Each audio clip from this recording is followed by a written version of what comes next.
Kag sa number 1, tourism kag economic activities sa Boulevard sa Valladolid, Ginpauntat.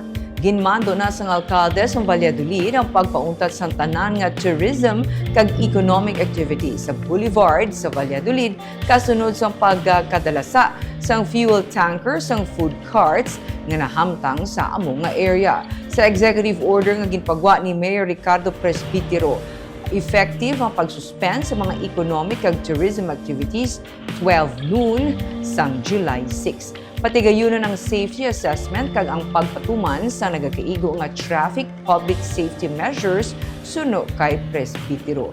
Duha na patay kag isa na samaran sa mabungguan sang fuel tanker mga food cart sa Boulevard sang Domingo, July 5. Ang may initiative sa mga tourism kag economic activities sa area suno kay Presbitero ang Barangay Council sang Palaka.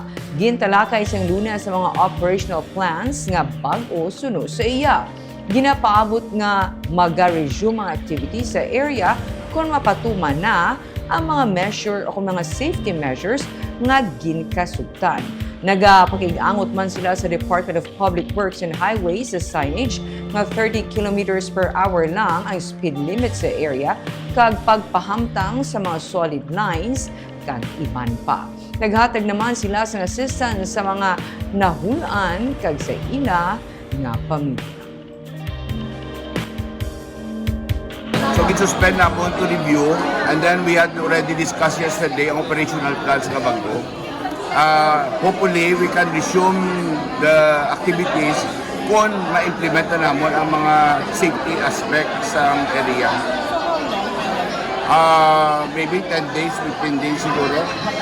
Tapos, depende kay ang we're negotiating with the PWH nga pintahan kay may ordinance na existing already 1991 nga no overspeeding for 30 kilometers per hour lang speed dapat.